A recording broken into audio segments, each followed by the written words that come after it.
In 1983, 3 years after the Gwangju incident, President Jun embarked on a dramatic and important visit to the United States. No one expected that the Korean community in the United States not only did not welcome President Jun, but they also organized an angry demonstration to protest. People openly burned effigies and loudly condemned his dictatorship. Although in Korea such demonstrations were severely suppressed, in the United States, their voices were free to resound, and they had the right to freedom and democracy.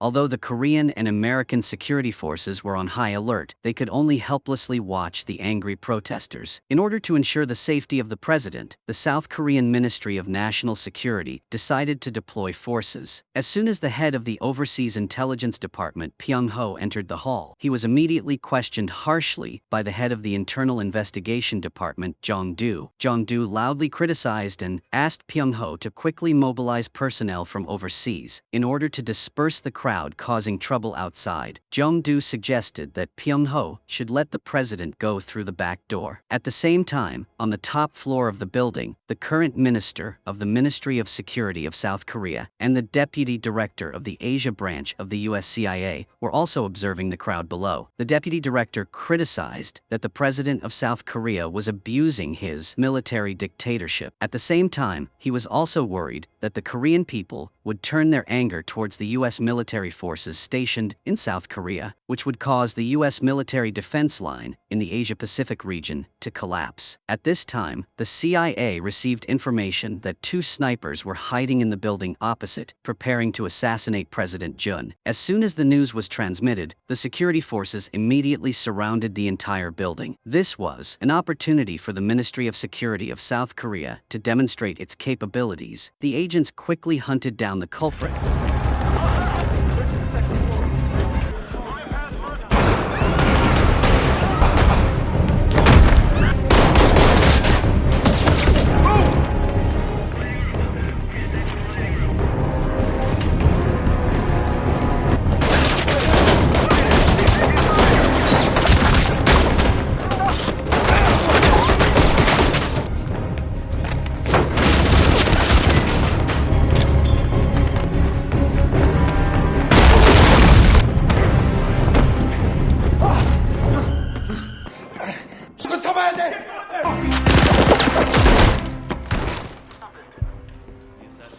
However, as soon as he was rescued, Pyung-ho turned to blame Jong-do for shooting the suspect dead. Jong-do immediately responded that he should not have let himself be taken hostage. Through this confrontation, it can be seen that the relationship between the 2 team leaders is very complicated. Jong-do comes from the military. He was just transferred to the Ministry of Security a few months ago. Meanwhile, Pyung-ho has served here for 13 years. The conflict between them stems from the assassination of President Jung-hee. At that time, all the security personnel were interrogated by the military, and the person who interrogated Pyung-ho was Jong-do. During that interrogation, Pyung-ho even had his finger tendons cut. Although they always appeared to be in harmony on the outside, they still had many conflicts inside. The assassination of the president was a serious incident, so the Ministry of Public Security could not avoid responsibility. The minister denied responsibility and decided to blame a professor named Dong Lim in the working group. He wanted to falsely accuse Dong Lim of being a long-time undercover North Korean spy, just because this professor had escaped from North Korea. Such baseless slander was not strange to the Ministry of Public Security. Once entering the interrogation room of the Ministry of Public Security, anyone who refused to confess would not be able to get out alive. At the same time, a North Korean spy returned to the laundry and discovered the Morse code on the sleeve. After decoding it, he recorded the information and prepared to send it back to North Korea. It was revealed that the 417th team of South Korea was about to infiltrate North Korea to investigate nuclear weapons. The source of the information was said to be Dong Lim, which proved that Dong Lim was not the falsely accused professor. That night, Pyung-ho suddenly received news about a North Korean nuclear physics expert who was attending a conference in Japan and intended to escape to South Korea. It was said that this expert was the leading figure in North Korea's nuclear weapons research. As soon soon as the minister approved, Pyung-ho immediately went to Japan that night to pick up the person. That day, the expert contacted the overseas intelligence team abroad, and the two sides agreed on the time and place of the rescue the next day. However, when asked for his identity and position, the expert refused to disclose it. The reason was that he thought that the South Korean Ministry of National Security had a North Korean spy, which surprised everyone. Pyung-ho asserted that there were no spies in his team and that Professor Dong Lim had been captured.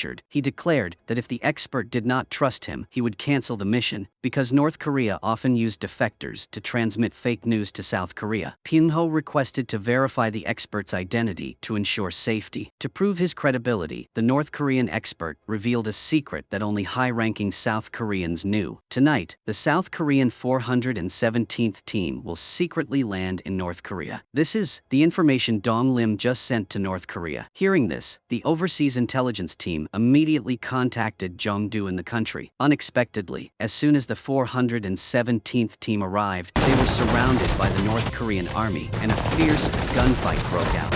After a shootout, the entire 417th team was killed. The North Korean officer also provoked South Korea, announcing that all 8 members had been killed, and North Korea always welcomed South Korea to return at any time. The next day, all the overseas agents were hiding at the meeting point, but the information about the spy in the organization made everyone feel uneasy. Pyung-ho shouted and asked everyone to stay calm and not panic. At this time, a group of North Korean experts appeared. The person holding the green briefcase and wearing glasses was the expert who wanted to escape to South Korea. Pyung-ho ordered an agent to pick up the expert's family, and he would pick up the expert himself. But before he could act, Agent John suddenly disobeyed Pyung-ho's orders. He shouted loudly into the walkie-talkie to ask Jang what he was doing. Agent Jang replied that this mission would be carried out according to instructions from headquarters. It turned out that the Minister of Security had secretly given Jang a private order. He asked Agent Jang to ask the North Korean expert about Dong Lim's whereabouts. If he succeeded, he would replace Pyung-ho. Because he wanted to make a contribution, Agent John forced the expert to reveal Dong Lim's identity. He also threatened that if he did not cooperate, he would refuse to protect him. Being forced into a difficult situation, the expert had to reveal 2 time points: October 15, 1982 in Osaka, and May 11,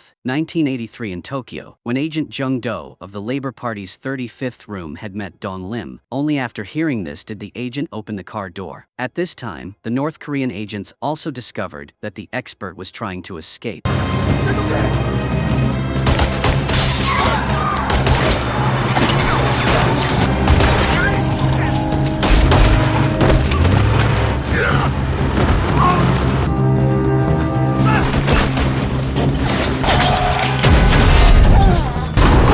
Agent John had a car accident and was trapped. In order to rescue him, Pyung-ho had to leave the expert's wife and child behind and quickly come to the rescue.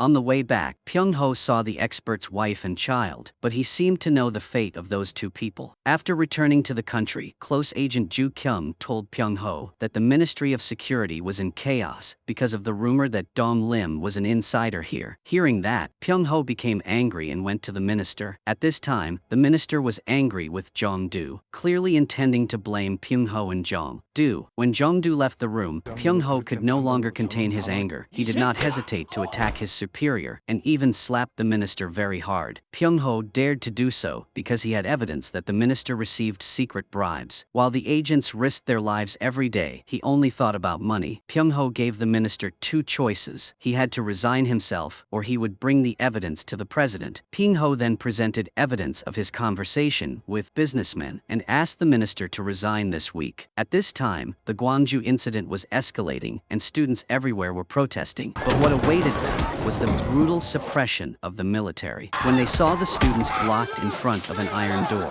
a kind girl helped them open the door. But because of her kindness, the girl was beaten by the military. Then she and the group of students were taken to the police station. While they were being beaten, a phone call came in. The warden's humble attitude showed that he was a powerful figure. A few minutes later, the girl and the students were released from the police station. Pyung-ho was waiting for them right outside the door. 3 years ago, when Pyung-ho was on a mission in Japan, there was a veteran spy next to him, and that was Mr. Lee. Unlike Pyung-ho's serious personality, Mr. Lee always found his own joy in the midst of the stressful life of a secret agent. But during a mission, Mr. Lee was shot, causing Pyung-ho to lose his close friend. Not long after, the person who came to receive Mr. Lee's ashes was this girl. He named her Yoo Jung and brought her back to Korea. From then on, Pyung-ho began to take on the responsibility of being a father. The situation in the country made Yoo Jung hate this regime more and more. What made her despise even more were the secret agents who were still working for the dictator. Not only Pyung-ho felt tormented, at this time Jong-do was also witnessing people suffering torture. He had long hated this prospect, and every day Jong-do felt exhausted. Not long after, the new Minister of Security also took office. He was the former Chief Secretary of President Jun, and was also an old acquaintance of Jong-do. In the Gwangju incident, he was the one who ordered Jong-do to shoot civilians. This time, the new minister went to the Ministry of Public Security with the goal of finding the spy Don Lim. In another development, before falling into a coma, Agent Jong had time to report on Don Lim's 2 visits to Japan. They just needed to investigate who in the Ministry of Public Security went to Japan at those 2 times, and that person was Don Lim. The new minister ordered Jong-do to start investigating Pyung-ho's overseas group, but did not inform Pyung-ho. Jong-do investigated all the members of the overseas group who had followed Pyung-ho for many years. Although he had not directly investigated Pyung-ho, it was clear that he was their target. He angrily went to question Jong-do. He declared that Jong-do had no right to investigate the overseas group because in terms of rank, Jong-do and Pyung-ho were equal. But Jong-do holds the highest power, so he warns that if Pyung-ho dares to hinder his investigation, Jong-do will consider him as the spy. Don Lim. Just as the two are arguing, the air defense alarm suddenly sounds. It turns out that a North Korean plane is invading South Korean airspace. Immediately after that, South Korean fighter jets immediately take off to prepare to deal with it. But surprisingly, the North Korean pilot easily avoids the South Korean air defense system. In the end, he lands safely at a South Korean airport. The pilot's first request, after getting off the plane, is to eat a bowl of Korean noodles. He introduces himself as Lee Eung. The pilot tells Jong-do that he has tasted the noodles and found them more delicious than he imagined. He shares that he once picked up a pack of instant noodles on Gwansan Beach. Lee Eung finds it very interesting that Koreans sell noodles like that. He says that he read the words on the noodle package. Lee Eung wondered if it was true that the packaging said that if the product was damaged, the buyer could return it to the store for a replacement. He expressed surprise that South Korea cared about the convenience of its people, even for something as small as a packet of noodles. Lee Eung concluded that South Korea was truly a country for the people. To prove his sincerity, the North Korean pilot also presented North Korea's latest code. It helped decode previously unbreakable intelligence information. At the same time, it was unclear whether the new minister had not obtained a legitimate position, but he always looked down on the loyalty of the soldiers. The new minister handed Pyung-ho a similar piece of paper, with an order to thoroughly investigate the people under Captain Jong-do. From now on, all employees of the Ministry of Public Security were to undergo a rigorous examination, and the competition between the 2 team leaders had officially begun. Based on the decoded information, Jong-do quickly discovered a large arsenal of North Korean spies. Based on this clue, they found a laundry shop. That night, Jong-do led the team and attacked the laundry shop.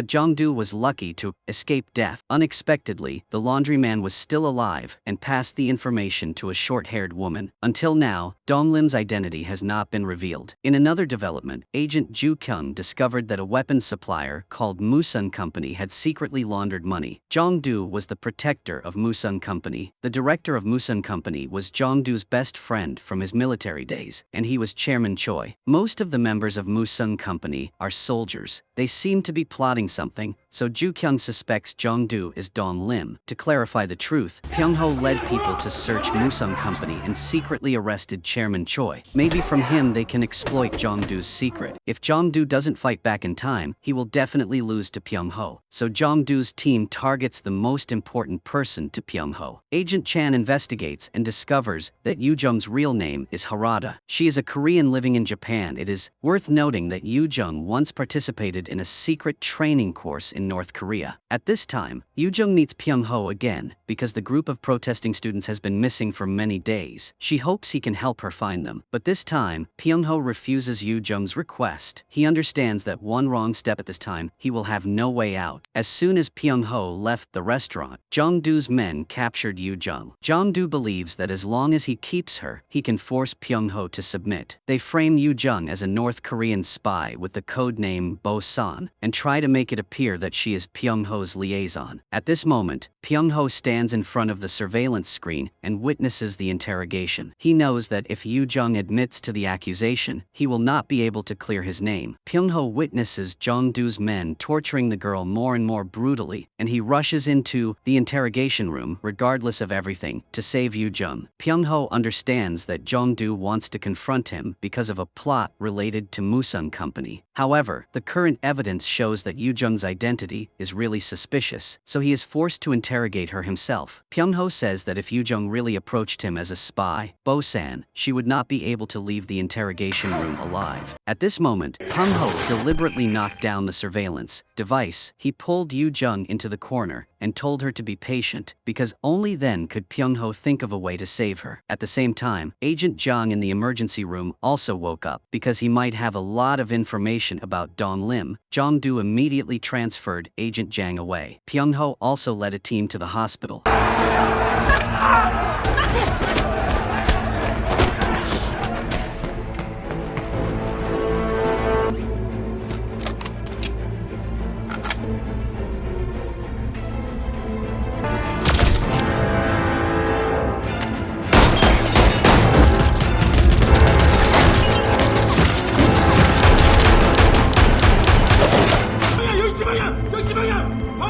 In front of the new minister, Jong-do and Pyung-ho began to expose each other. One side talked about female spy Yoo-jung, and the other side talked about Musun Company. But still no one found out Dong Lim's true identity. The new minister ordered that if they still did not find Dong Lim before the president's visit to Asia, the two would not be able to leave the Ministry of Public Security alive. Their argument extended to the outside.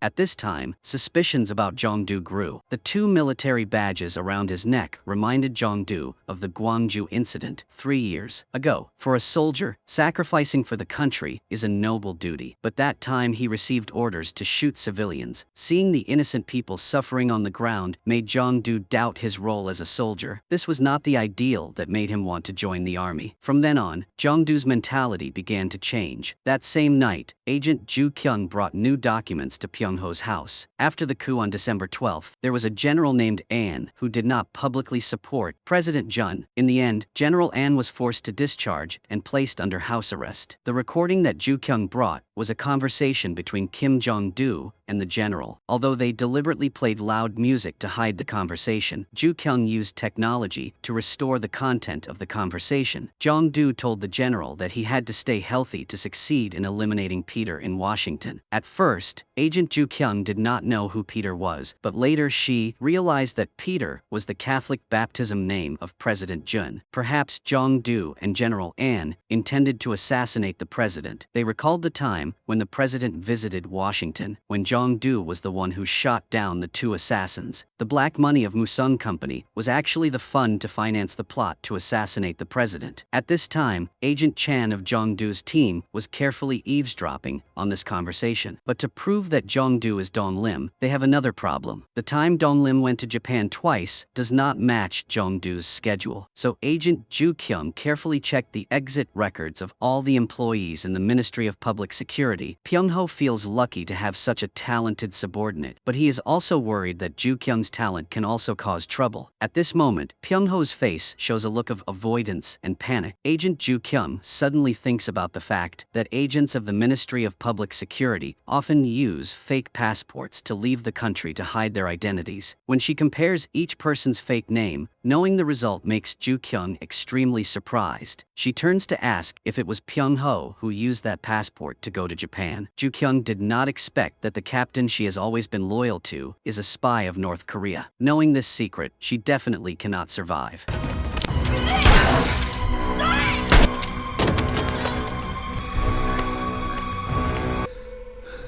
Pyung-ho's inner thoughts were extremely complicated, but for the sake of unifying the North and South, he had to strangle his close comrade. Pyung-ho immediately changed his phone and called his contact. Outside, Agent Chan quickly reported everything that happened to Jong-do. Jong-do immediately ordered Agent Chan to follow Pyung-ho closely. Not long after, Pyung-ho met his contact at a church. He had to immediately meet his superior, Yong-soo, to submit a final report. After the two went out, Agent Chan followed them, but he was quickly discovered by Pyung-ho.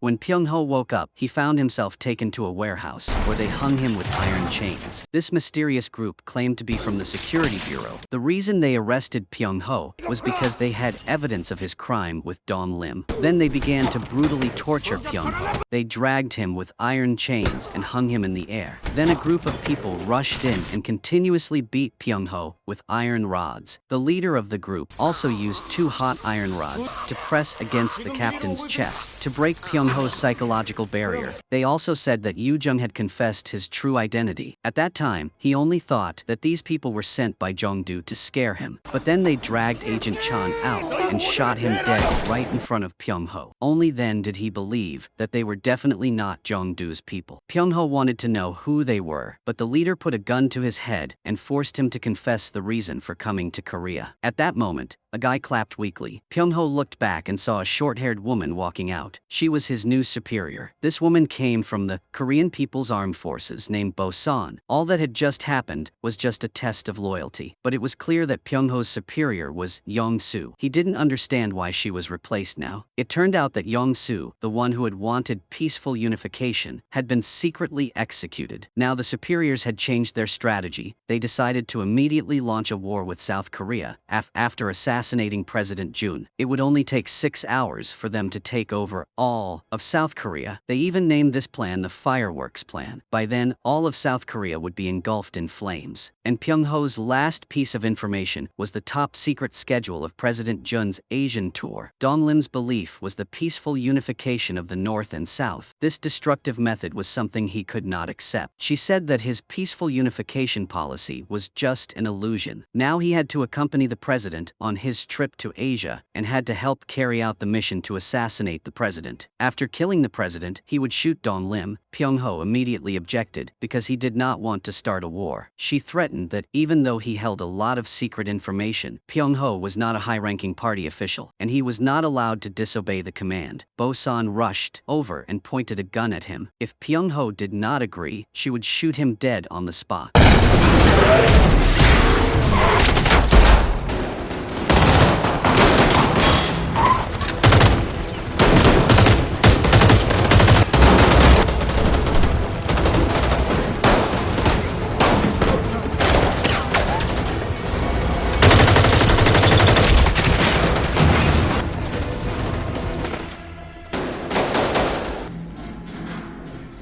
At this time, Pyung-ho also saw the directive that Bo-san had just written, which said that after the mission was completed, Dong-lim must be killed. Pyung-ho did not expect that the country he fought for would consider him a discarded pawn. At this time, Jong-do picked up the document that had not yet burned completely on the floor. This document had only been signed by him and Pyung-ho. Therefore, Pyung-ho's crime as a member of Dong-lim was confirmed. But what no one expected was that Jong-do threw those pages into the fire. In the end, he reached out to Pyung-ho. Jong-do did not reveal Pyung-ho's true identity. He even blamed the dead agent Chan for being a member of Dong-lim, because now they had the same goal, which was to assassinate the president. But what Jong-do was most worried about now was Director Choi. Seeing him being tortured to the point of being deformed, Jong-do knew that today he could not save him for their common ideals. And also, to ease his suffering, Jong-do had to send his old comrade away with his own hands. Before taking action, Jong-do still asked him who was related to Musung Company. The director wanted to know if Jong-do wanted to go all the way with him. Jong-do angrily asked him who was controlling Musung and what their purpose was. Jong-do warned that if he still refused to confess, he would die. Unexpectedly, he agreed to it. Under Jong-do's gaze, Director Choi sacrificed himself. He then announced to the entire Musung group that they would take action when the president visited Thailand. At that time, the North Koreans would also participate. He intended to carry out the mission with the North Koreans, so the others strongly opposed it. They thought that a revolution must have a legitimate reason to cooperate with the North Koreans. Jong-do immediately refuted that this was not a revolution. They had to stop the violence that trampled on the people, and that was the legitimate reason. In another development, Pyung-ho picked up Yoo-jung. He told her that after he left, she should wait at a temple in the south. No matter what happened in Korea, Yoo-jung was not to leave that temple. If Pyung-ho returned alive, he would come find her there. The next day, all the South Korean intelligence officers followed the president to visit Thailand. Meanwhile, the North Korean side was also ready, and the army was quickly gathering at the border. As soon as the South Korean president died, they would immediately start a war. At this time, North Korean snipers were ready on the mountain. Jong-do was preparing to coordinate from the inside out. Today, he would kill the president. At this time, Pyung-ho asked him if killing a dictator would change this country. If the president died, North Korea would launch a large-scale attack on South Korea. At that time, all of South Korea would be immersed in grief. Was this price worth it? Jong-do couldn't answer these questions. He only knew that they were wrong to support a dictator. Now Jong-do had to end this mistake himself. At this time, Pyung-ho's heart was wavering until a journalist suddenly stopped him. That seemingly normal journalist turned out to be a North Korean spy who had been secretly monitoring him for a long time. He said that the party and the country were both very concerned about today. In fact, from the beginning, North Korea had never truly trusted Jong-do. Previously, Mr. Lee was the North Korean spy who always monitored Dong-lim. Before he died, he told Pyung-ho that monitoring Jong-do was his job, and that someone else would be sent after his death. After Mr. Lee died, Yoo-jung took over his father's job. Dong-lim escaped death many times, but in the end he was still just a tool and a pawn used by that regime. Thinking of this, Jong-do immediately pulled out his gun and shot. While everyone was still in shock, Pyung-ho made the decision that he thought was right.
After the explosion, the president still did not die. He was protected by a few agents and left the scene. Jong-do also lost his last chance in life because he was shot. Jong-do screamed frantically, calling Pyung-ho's name. His screams filled with helplessness and anger. Jong-do did not understand why Pyung-ho betrayed him at the last moment. Pyung-ho said that they did it so they could survive. Not long after, Pyung-ho returned to South Korea, and North Korea did not launch a general attack. He became a hero of South Korea but was also on North Korea's assassination list. If Pyung-ho wanted to live, he should not have gone looking for Yoo-jung. When he met Yoo-jung, she pointed a gun at him. Perhaps because she was afraid that Yoo-jung would not dare to shoot. The two guards were also beside her. The three of them fired at Pyung-ho. Finally, she got into the car, and Pyung-ho gave her a Korean passport. He hoped she wouldn't follow her old path and would be able to live the life she wanted. In the passport, Pyung-ho changed Yoo-jung's name to Eun-soo. That was the last thing he could do as a father. After she left the car, a few gunshots rang out. The movie ended here. Thank you for watching, goodbye, and see you again.